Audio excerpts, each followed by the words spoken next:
Pujya Swamiji,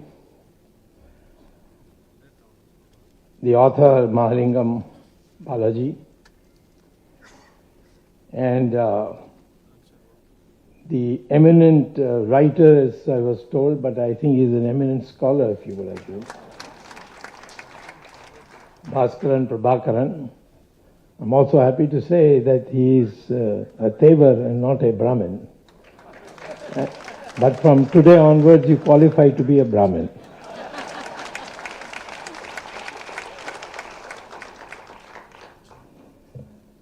I thank you for this privilege to speak on what I think is a very important moment in our life.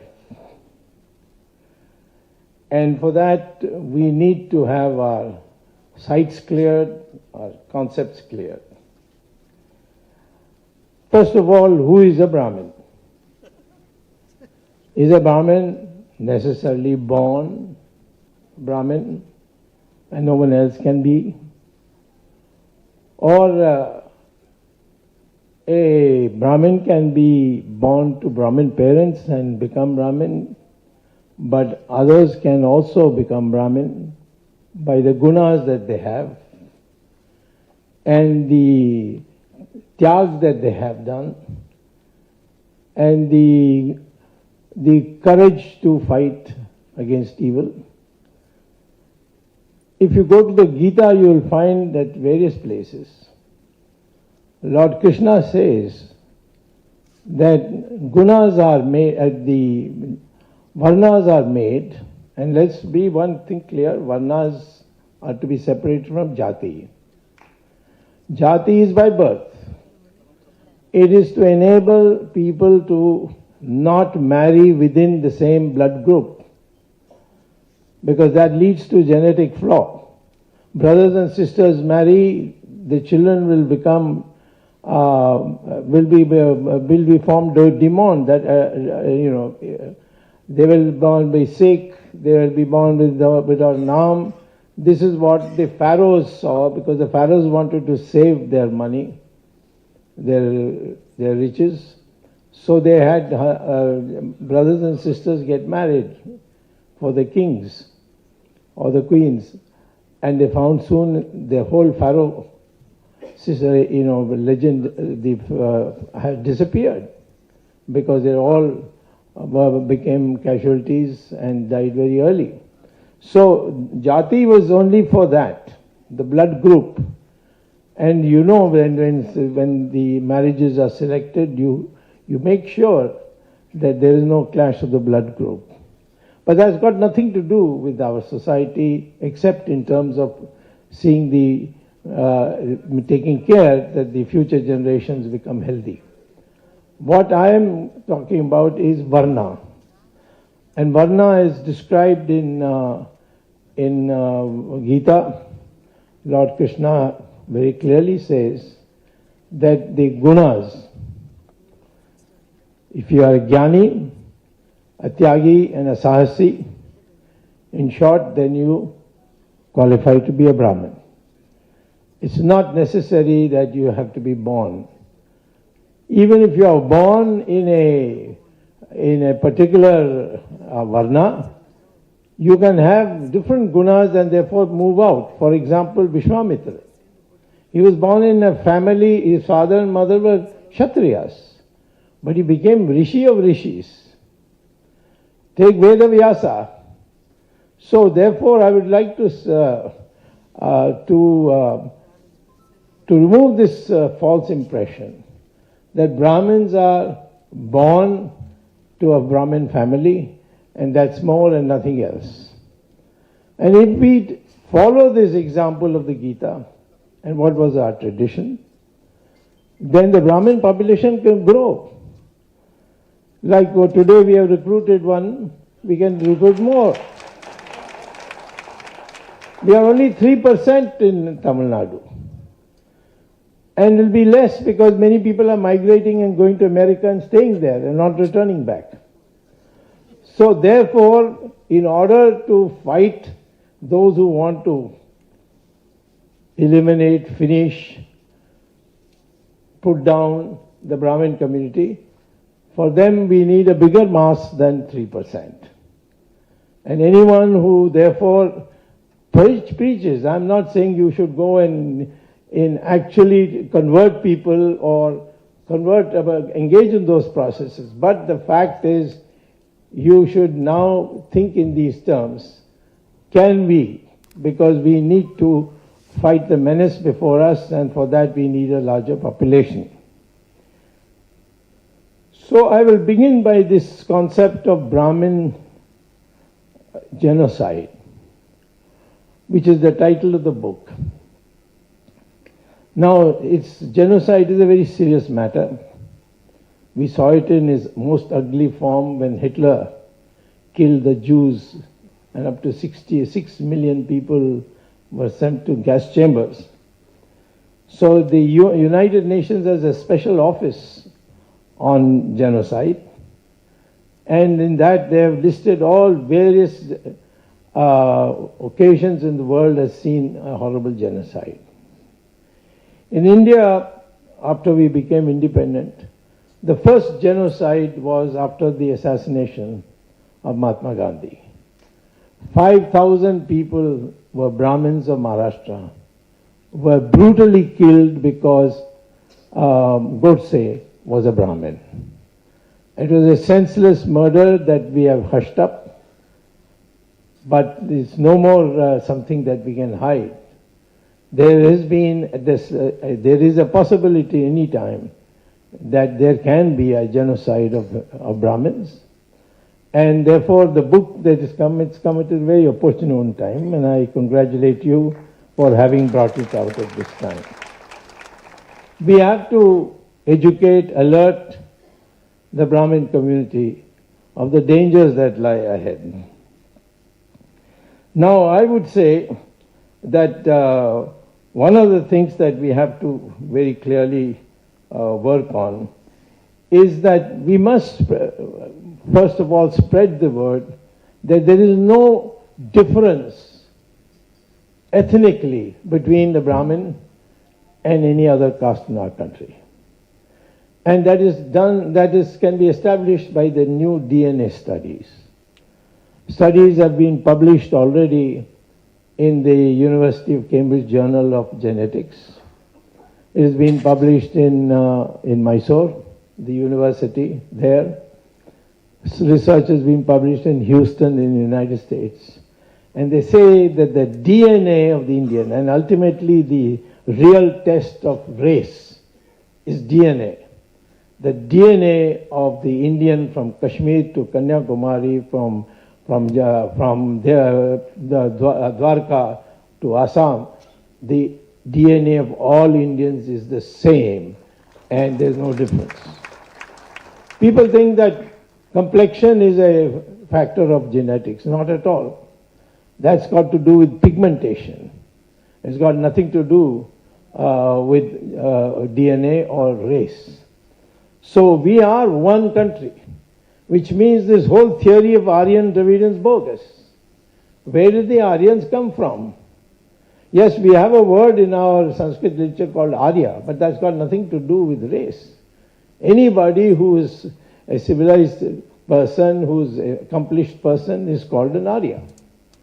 Dravida is a term for region. And the first person who used the word Dravida was Adi Shankara.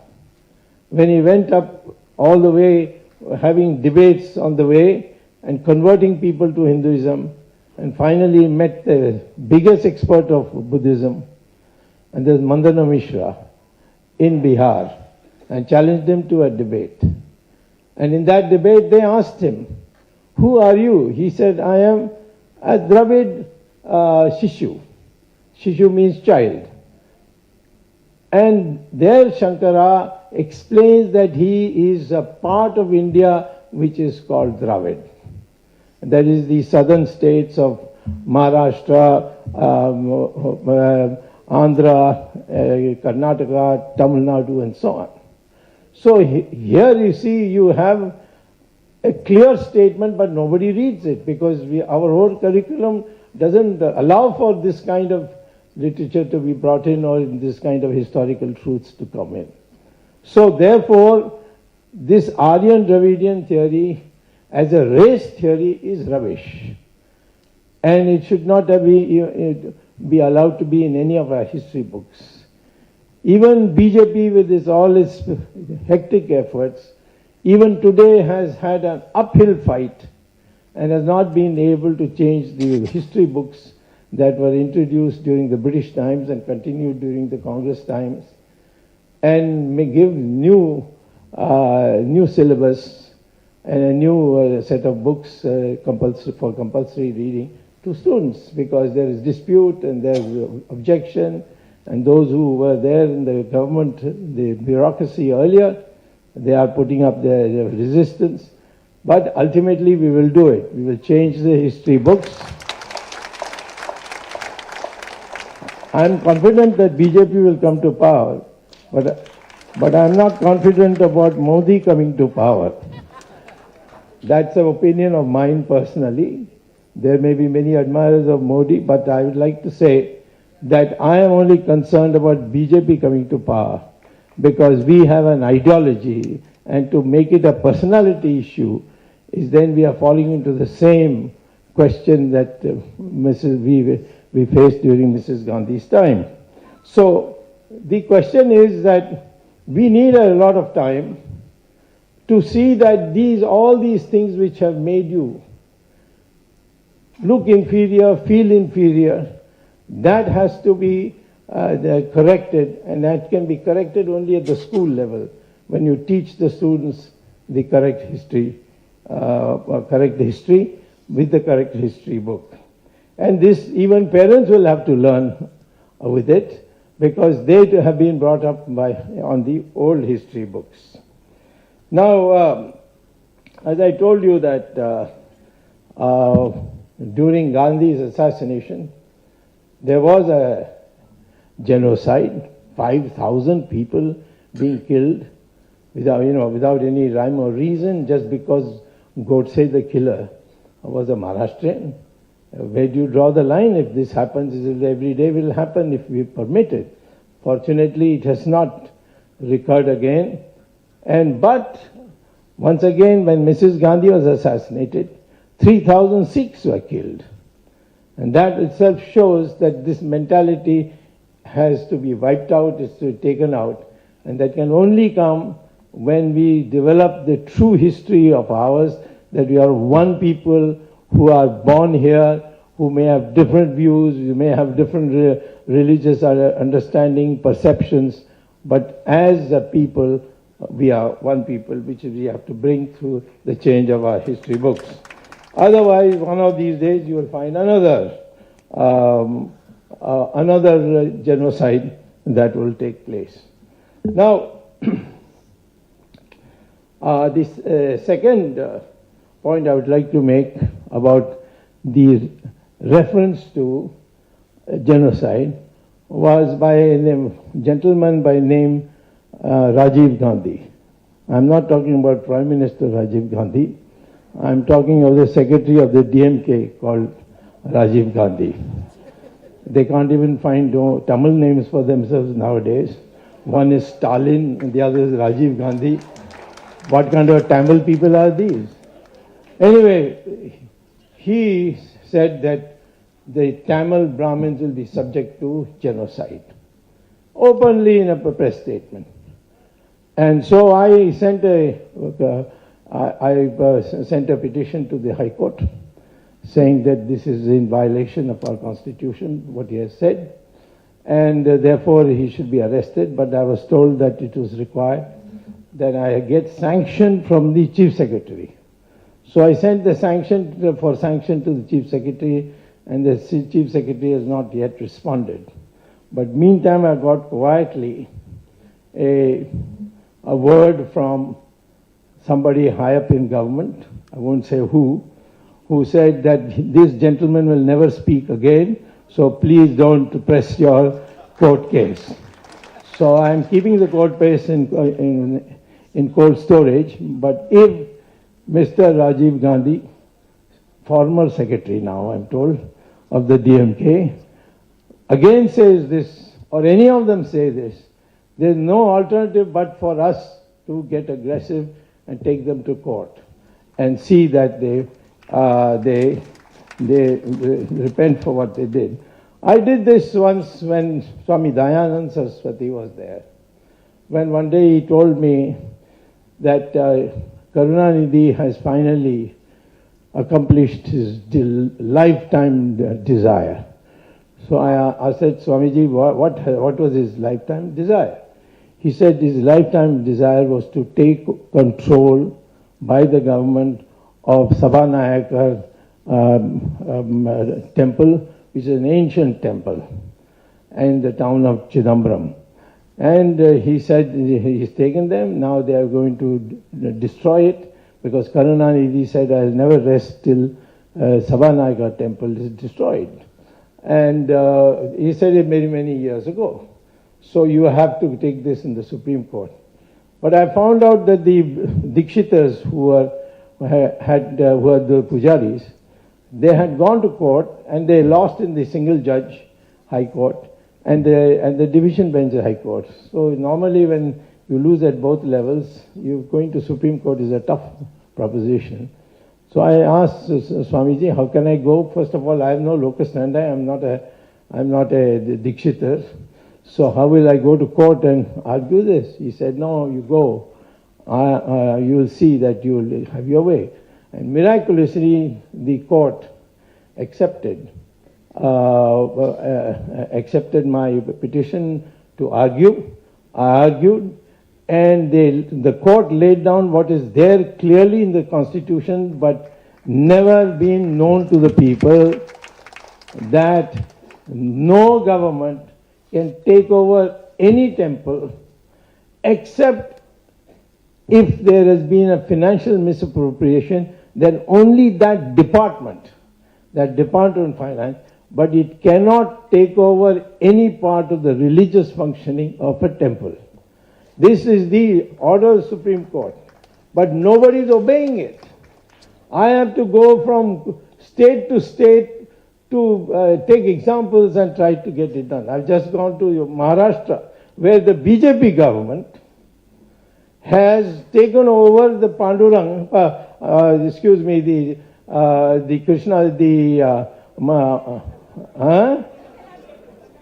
Pandharpur, in Pandharpur, where Vitthal and Rukmani temple, so over thousands of years old, that particular temple, the BJP government has taken it over.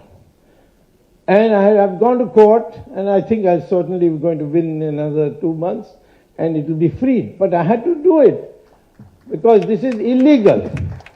Then, on the orders of Mr. Modi, our government took over all the 104 temples of Uttarakhand, including Kashi Vishwanath, including the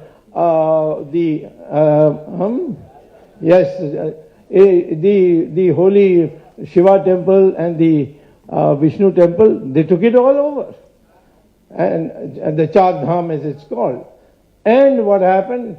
The court then gave me an interim order saying that the treasury of all these 104 temples will be not in the hands of the government, which is what the ordinance said, but in the hands of the pujaris, and that will not be taken away.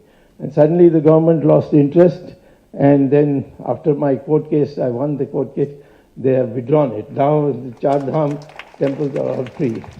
Now, therefore, what I am saying to you today is, you have, as Brahmins, as Hindus, we have to make sure that what is special about our culture includes looking after temples.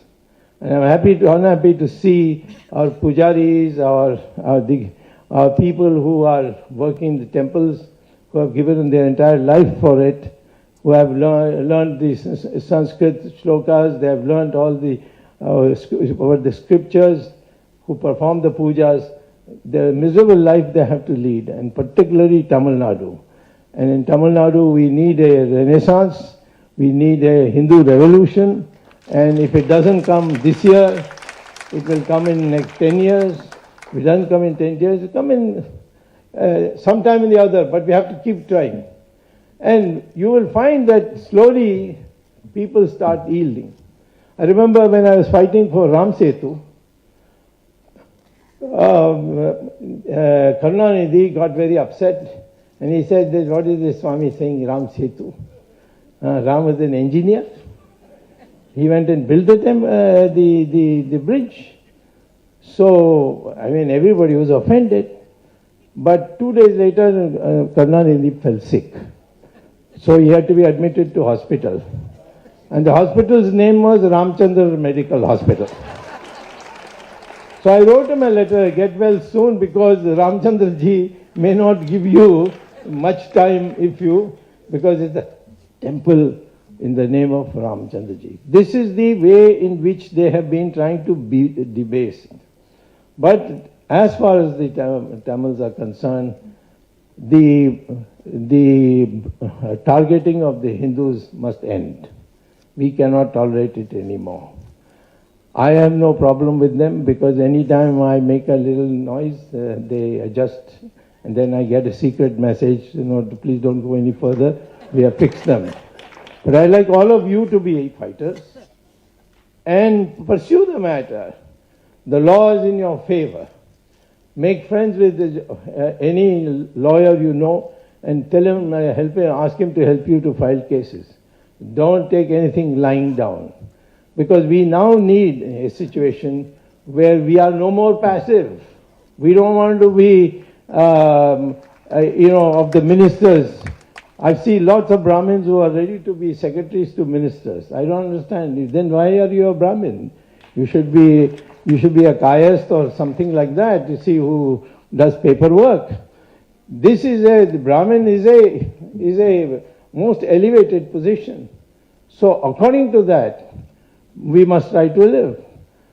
All that has happened during the British period, all this I understand. But I would say now you can start doing some things in your own residences. In your own residence, please try and see if you can persuade your children to learn Sanskrit. Because Sanskrit is the language of the future. You can go to Google and you can Google artificial intelligence and Sanskrit, just that much. And they'll bring out a research volume published by the American the Space Rocket Research Center, NASA, and their Journal of Artificial Intelligence states that there is only one language with which we can communicate in artificial intelligence with robots, and that is Sanskrit. Why? Because every word is precise sound. It will not confuse the computer. If you use English and you say PUT, you type PUT, it's put. But if you type BUT, it's but, and the computer will get confused and therefore won't not work. So today, in almost every research center of the world, in the Western world, Sanskrit is slowly becoming a compulsory language. If you go to Google and type St. James School, London, James School is one of the most prestigious schools of London. It's an all-white school.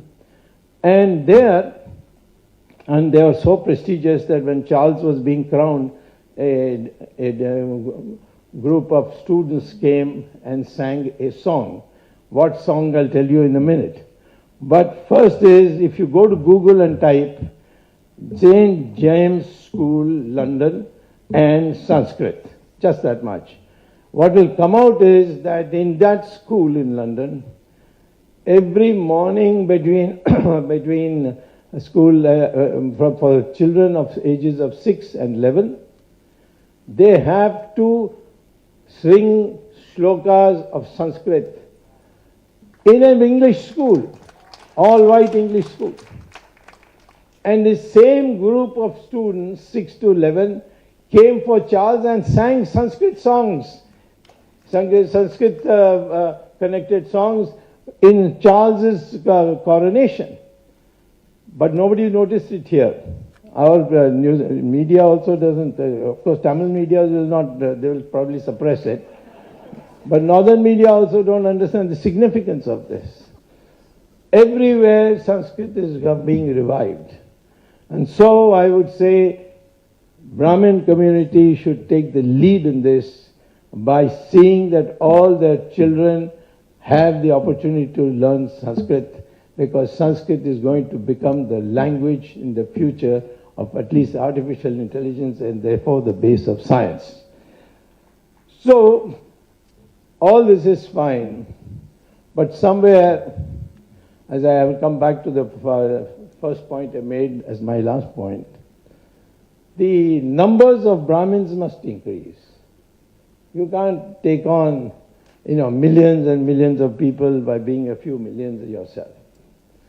And therefore, you must have through the, not by me or anyone else, but by the great sadhus of our country, one of them is seated here, who can make it possible for the society and the Brahmins in particular to accept people who are born in other castes or other varnas, and because they have the same gunas as Krishna said Brahmins should have, if they have the same gunas, to break them and declare them as part of the Hindu community. Today we are 3%. If you can be 10%, I'd like to see what Mr. Karunanidhi's party would do. And they will wither away because they cannot manage a larger population. In UP, Brahmins don't have a problem. They're 16%. But they don't have a problem, because those 16% form a very big voting bloc. So I would say, first of all, please see that your children are educated in what it means to be a Brahmin, and what are the requirements of that, and how you can live with it without it interfering with any of your modern occupations. And the second is, how is it possible over a period of time to see that not more Brahmin children are born, but how other communities, people born in other communities, because of the procedure, because of their agreeing to or are adopting the necessary discipline of Brahmin to become a part of the Brahmin community. Those who go, say, for a school which is run by Brahmins, but they are not Brahmins from Brahmin community, they could be part of that. But the Brahmin community's numbers must increase. It's not a very popular thing I'm saying, I know it, but I think from a strategic point of view, I've come to the conclusion that you can't go on, and because anyway the Brahmin population also is going down. They're more educated, they have fewer children, and then some of them go abroad and settle down. They get very, very cushy jobs there and don't want to come back.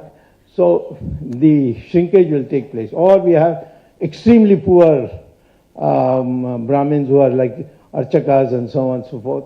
So somewhere along the time, as a community, we should form a body, which body will be looking for how to get talent from young talent from other parts of our society and bring them into the Brahmin community. Thank you very much.